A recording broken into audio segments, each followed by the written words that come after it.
estudantes do 7º ano, sejam muito bem-vindos a mais uma aula.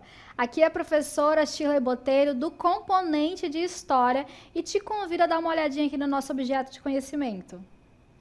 A aula de número 9 tem como objeto de conhecimento saberes dos povos africanos e pré-colombianos expressos na cultura material e imaterial, e o detalhamento, os cacicados complexos da Amazônia. Vamos então à nossa aula.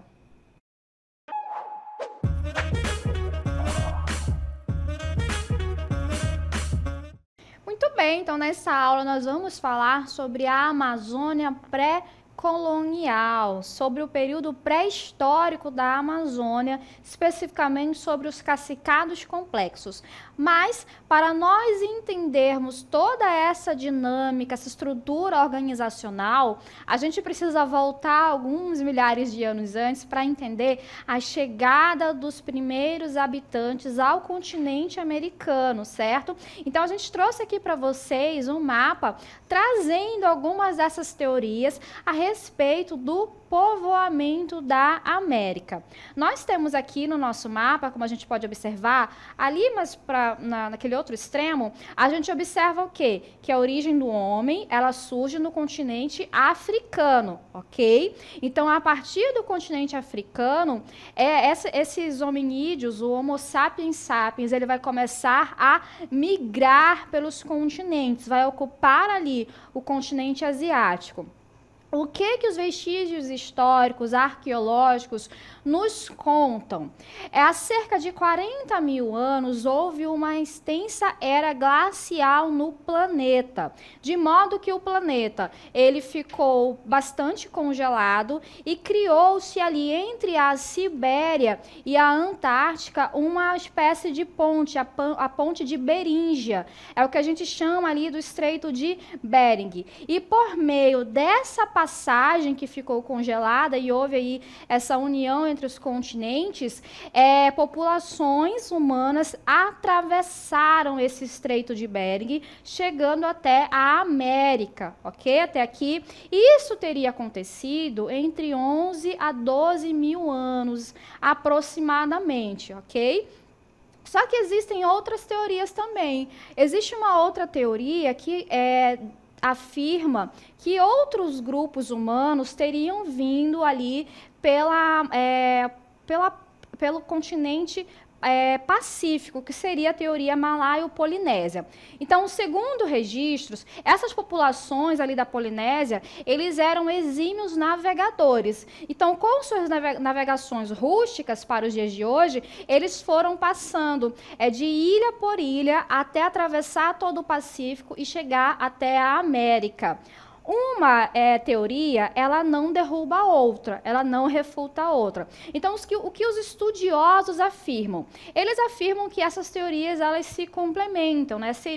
Esses agrupamentos humanos teriam vindo de formas distintas em diferentes períodos do tempo. Então, essas são as teorias mais aceitas. Ok? Então, a partir desse momento, nós temos, então, a chegada do homem ao continente americano. Na década de 70, surgiu um novo registro arqueológico aqui no Brasil, que é a hipótese de Luzia. Então, Luzia refere-se a um conjunto de fósseis humanos descobertos no Brasil, que representa um dos achados arqueológicos mais importantes da América do Sul. Por quê, professora? Qual é a importância de Luzia? E aqui a gente tem, né, a reconstrução da cabeça de Luzia através do crânio que foi encontrado. Esses fósseis, conhecidos hoje como Luzia, eles são uma homenagem, tá, que o arqueólogo deu por conta do primeiro registro, primeiro fóssil humano encontrado, que é a Lucy. Então, Luzia aí é uma homenagem. Então, eles têm cerca de 11.500 anos e são associados a uma população de caçadores-coletores que viveram durante o período paleoíndio ou paleoindígena. Foi localizado em Lagoa Santa, em Minas Gerais. Então, qual é a importância desse achado arqueológico? É porque se esse fóssil ele tem cerca de 11.500 anos, isso significa que a chegada chegada dos primeiros habitantes ao continente americano pode ser mais distante ainda, pode ser mais antiga do que as apresentadas. Inclusive, os traços de Luzia, eles diferem dos traços do indígena moderno. Então, isso abre margem para que novas teorias surjam.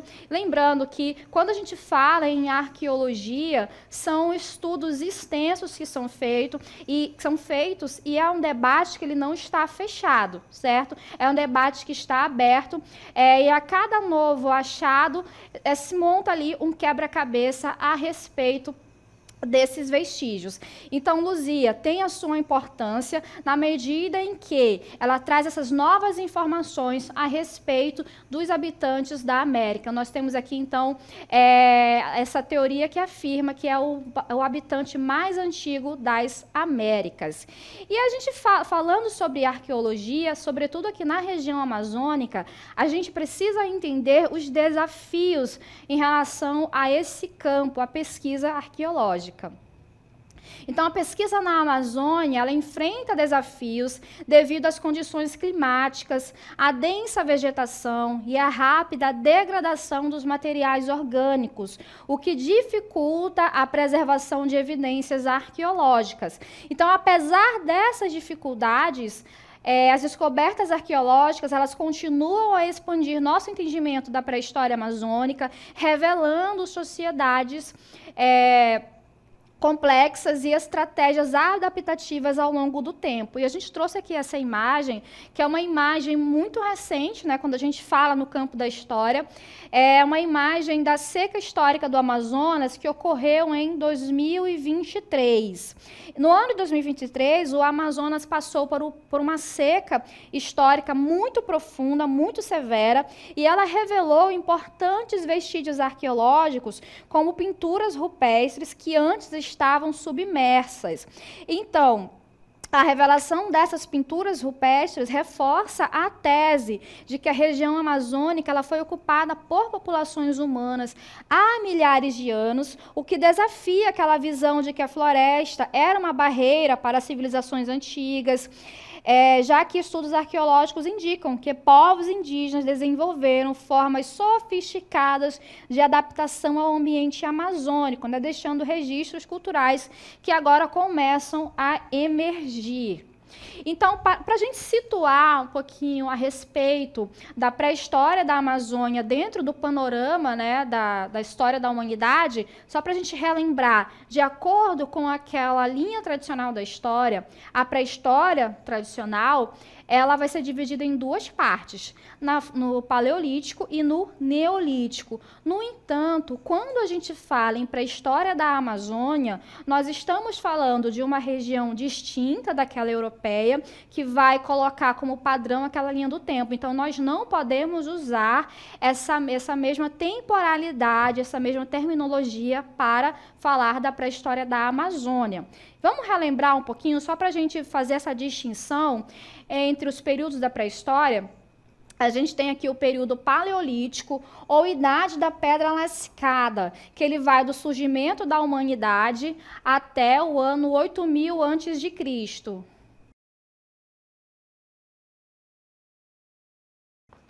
E para falar sobre o Paleolítico, nós nos transportamos para cá, para o período mais antigo da história. Então, quais são as características desse período?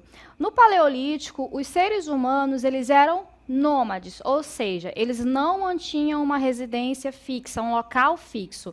Então, eles viviam em pequenos agrupamentos e precisavam mudar constantemente em busca de proteção, de abrigo e também de alimentos, o mais importante. Por que esse período ele é chamado também de Idade da Pedra Lascada? Porque como a gente observa aqui, esses hominídeos que estão aqui ao nosso lado, né, eles estão fazendo esse trabalho de preparativo ali para caça, preparativo para a pesca, e o material que eles utilizam eram materiais rudimentares, sem uma certa sofisticação. Então, eles vão utilizar madeiras, pedras, esses tipos de utensílios para tentar facilitar a sua caça. Então, só para a gente recapitular, eles eram conhecidos como nômades, caçadores e coletores, uma vez que eles precisavam coletar esses produtos da natureza para se alimentar. Então, essa é uma das características principais do período paleolítico. E já que a gente está falando de pré-história, a gente vai falar agora de um outro período histórico também que faz parte ali da pré-história, que é o Neolítico. Vamos então. E aí a gente tem o período Neolítico, ou Idade da Pedra Polida, que foi entre 8.000 a.C. até 5.000 a.C. Esse período, também conhecido como Idade da Pedra Polida, os seres humanos, eles já viviam de forma diferenciada. Já começou a ser implantado o sedentarismo, ou seja, os seres humanos, eles começaram a passar a habitar em locais fixos, não mudavam mais constantemente. Isso porque vai ocorrer o que a gente vai chamar de revolução agrícola. Os seres humanos, eles vão começar a plantar, eles vão domesticar animais e vão cuidar da agricultura. Isso vai fazer com que eles tenham condições de permanecer num determinado lugar. E isso vai criar condições para o surgimento de aldeias, vilas e, posteriormente, cidades. Tá bom, mas o que isso tem a ver aqui com a Amazônia? Eu posso aplicar essas mesmas características à pré-história da Amazônia? Não podemos, senhores, nós vamos descobrir por quê. Então, estamos aqui nesse outro cenário justamente para falar do período Neolítico. Esse período ele marca a transição do nomadismo para o sedentarismo. E quais são as características desse período?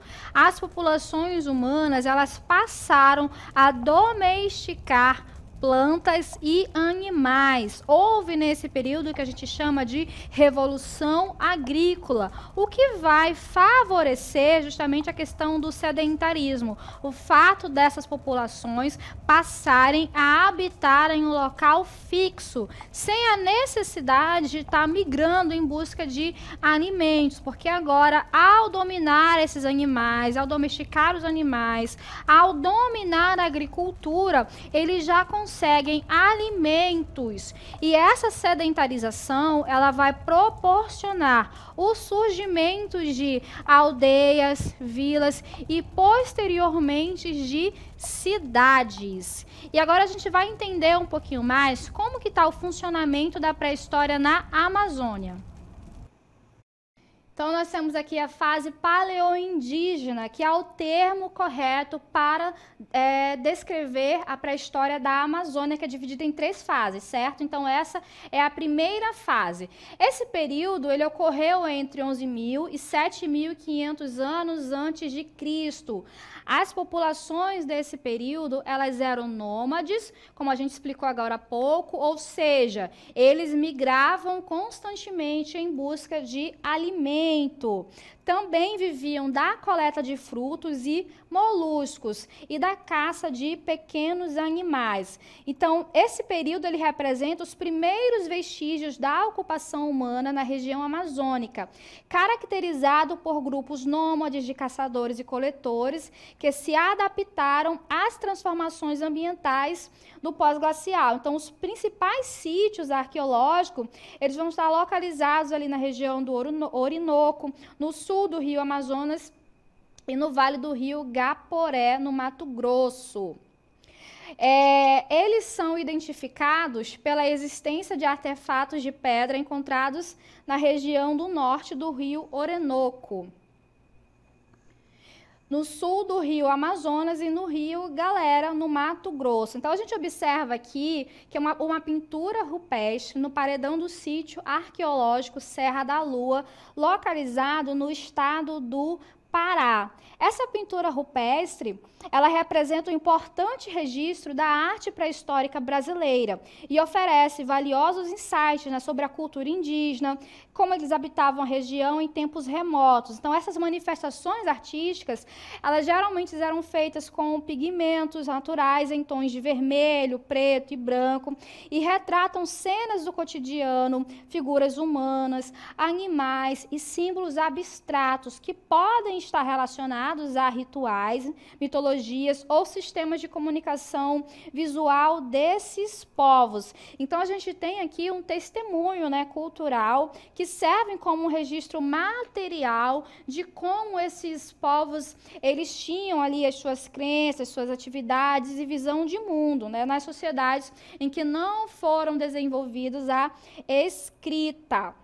Então, quais são os vestígios desse período paleoindígena? Nós temos os restos alimentares, ferramentas feitas de lascas de pedras, madeiras queimadas de fogueiras, sementes, ossos de animais, cascos de tartaruga. Então, os vestígios materiais dessa fase incluem também ferramentas líticas, como pontas de flechas, facas e raspadores fabricados de modo que eles conseguissem desenvolver suas atividades.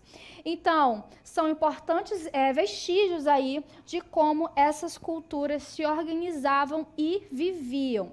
Outro sítio arqueológico aqui, aliás, ainda falando sobre o sítio arqueológico de Monte Alegre. Em Monte Alegre, no Pará, você pode encontrar vestígios dos paleoindígenas, como restos alimentares, ferramentas feitas com lascas de pedras, madeiras queimadas de fogueiras, sementes, ossos de animais e cascos de tartaruga.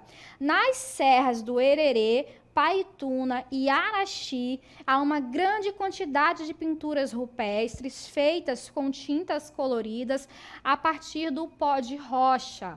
Então, isso já que nos demonstra como essas populações, elas viviam e também dão esse registro de que haviam essas populações. Isso é importante para desmistificar aquela ideia que foi muito propagada no período colonial de que a Amazônia era uma região inabitada, né? Então, a gente observa através desses registros que nós tivemos, sim, essas populações que viveram no período da pré-história amazônica. Então, a segunda fase da pré-história da Amazônia é a fase arcaica. É um período de 7.500 anos a 1.000 anos antes de Cristo, onde eles já começaram a viver de forma mais sedentária. Então, já temos aqui uma agricultura de subsistência. Então, perceba uma mudança, enquanto na fase anterior tínhamos populações nômades, agora, a partir desse período, na fase arcaica, essas populações elas já começam a viver de forma sedentária. Ela é identificada pela descoberta de sítios pré-cerâmicos, machados de pedra polida e fósseis humanos. Então, percebam também que, em relação às ferramentas utilizadas, nós já temos um preparo maior, nós já temos ferramentas melhor trabalhadas para facilitar as suas atividades cotidianas. E as populações humanas, nesse período, elas são mais numerosas por conta do sedentarismo. Então, o fato dessas populações passarem a habitar determinado local facilita esse aumento populacional. Outra característica desse período são os sambaquis, que são sítios constituídos basicamente por várias camadas compostas de areia, terra e conchas. Então, em tupi, tambaqui significa monte de conchas. O que são esses montes de concha? E essas populações viviam em determinada região, principalmente ali no litoral, tá? Próximo a rios é onde a gente vai encontrar. Não no litoral, aqui no Amazonas não temos litoral aqui, mas nessas regiões próximas a rios, no litoral do Brasil também são encontradas comunidades de sambaquis. Então, eles vão deixando ali conchas, restos de comida, ossos, e elas vão formando uma elevação. Com o passar do tempo, esses locais vão servir também para enterrar os seus mortos. Então, outra fase fase, por fim, nós temos a fase da pré-história tardia, é a terceira fase da pré-história da Amazônia. O período ele teria acontecido entre 1000 a.C. até 1000 depois de Cristo, onde vamos observar o surgimento de sociedades indígenas evoluídas nos aspectos político, econômico e cultural.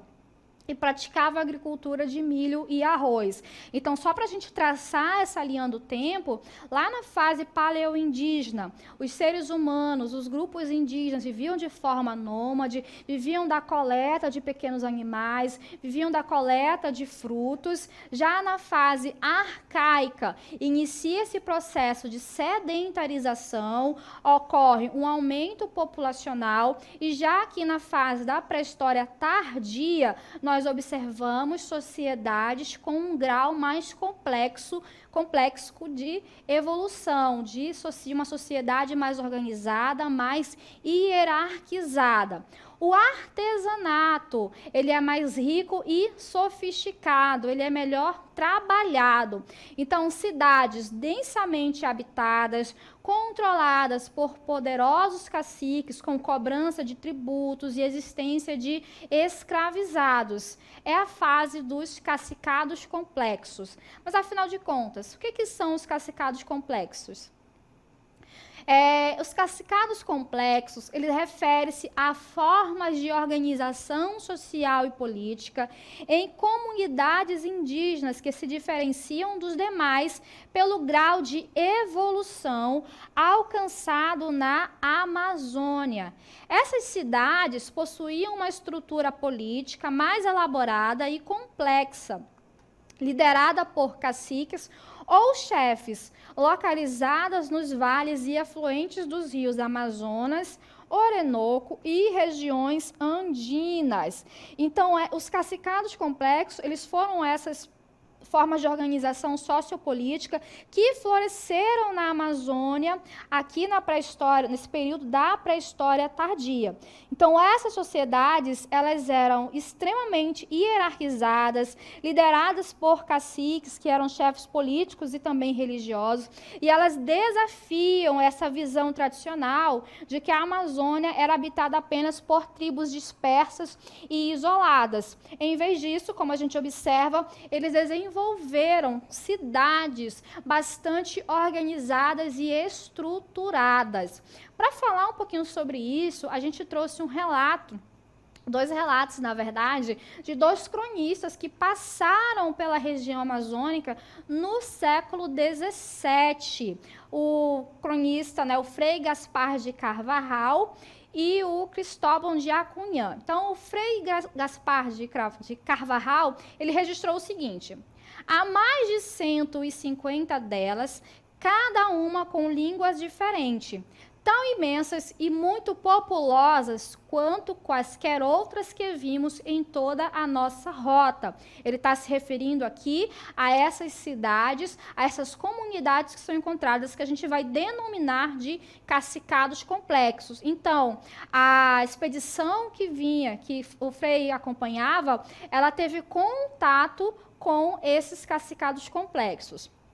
Já o padre Cristóvão de Acunhã, quase 100 anos depois do Frei Carvajal, ele relatou o seguinte: se atirarmos uma agulha para cima, ela fatalmente atingiria a cabeça de um índio. A Amazônia estava densamente povoada por vários povos com diversas línguas e origens.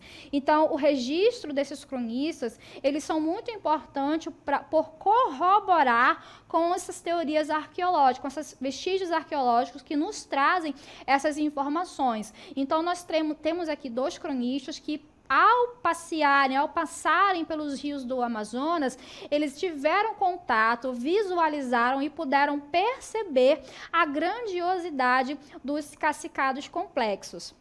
Vamos voltar, então, para características deles. Eles ocupavam grandes territórios, agrupando milhares de cidades populosas. Desenvolveram uma agricultura sofisticada, com o cultivo de raízes e sementes em larga escala de produção. Havia também a existência de uma hierarquia social. Além do papel tradicional de um cacique como líder, haviam camadas adicionais de organização, como conselhos, estruturas administrativas ou sistemas de tomada de decisões mais complexos. Além disso, na questão de segurança, na questão militar, eles possuíam um exército de guerreiros muito hábeis no manejo de lanças, arcos e flechas contaminadas de venenos letais. Faziam guerras para conquistar territórios e escravizar grupos mais fracos e controlavam a produção e o estoque de alimentos. Então, percebam que nós temos aqui dentro dessa estrutura dos cacicados complexos uma organização política, econômica, militar e cultural muito bem definida, o que difere daquelas tribos isoladas que por muito tempo permeou o imaginário e a história. Então, nós tínhamos sim essas comunidades muito bem estruturadas. E os principais cacicados complexos, os Omáguas no Médio Amazonas e Alto Amazonas, os Tapajós no Baixo Amazonas e alguns grupos que habitaram a região da Ilha do Marajó. Os cacicados amazônicos, eles representam uma evidência concreta da capacidade de adaptação dos povos amazônicos, que souberam gerenciar os recursos naturais e humanos em diferentes ambientes, como várzeas e terras firmes. Esses grupos desenvolveram culturas distintas, estabeleceram extensas redes de troca e construíram grandes aldeamentos densamente habitados.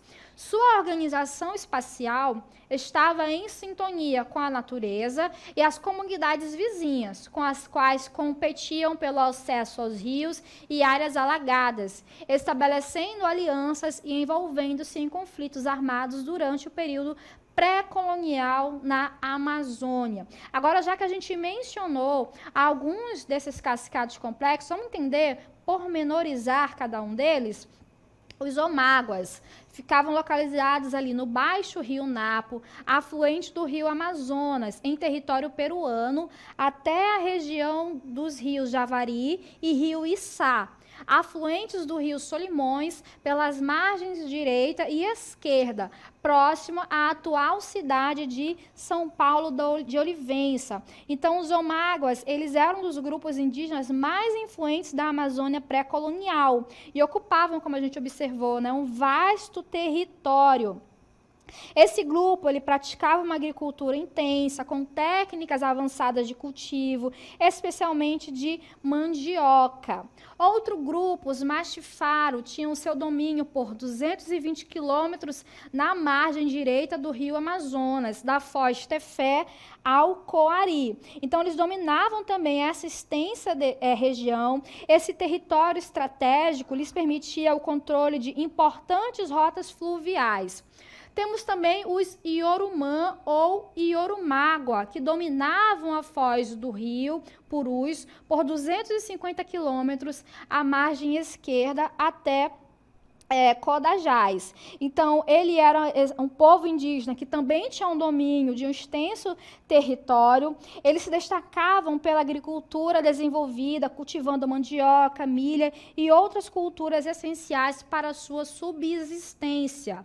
Temos também os Tapajós, que localizavam-se do rio Inhamundá até o Tapajós, e também se caracterizam por ser um dos grupos, um dos povos mais importantes da Amazônia colonial, ocuparam também um vasto território, eles eram excelentes agricultores, pescadores e comerciantes. Outro fator, outra característica desse período também é em relação às cerâmicas marajoara, que refere-se a um estilo de cerâmica produzido pela antiga cultura marajoara, que floresceu na ilha de Marajó, na região amazônica do Brasil, entre aproximadamente 800 a.C. a 1400 depois de Cristo. A cerâmica marajoara ela é conhecida por sua qualidade artística e complexidade técnica, sendo considerada uma das expressões mais sofisticadas da cerâmica pré-colonial nas Américas. Então, a gente trouxe aqui essa imagem de uma cerâmica marajoara para vocês observarem, né? Nesse caso específico dessa peça, é possível nós observarmos uma figura humana com traços faciais estilizados e padrões geométricos intricados, características típicas da cerâmica marajoara. Então, além do valor arqueológico, a cerâmica marajoara representa um importante legado cultural, influenciando a arte indígena contemporânea e também sendo preservada em museus e centros de pesquisas. Então, observem que para se chegar a essa produção, não era qualquer comunidade ou aquelas primitivas que por muito tempo permearam a história e o imaginário, mas não, eram sociedades que tinham um alto grau de complexidade organizacional e cultural para o desenvolvimento dessas cerâmicas. Então, finalizamos aqui a nossa aula sobre a Amazônia pré-colonial, sobre os cacicados complexos. Até a próxima!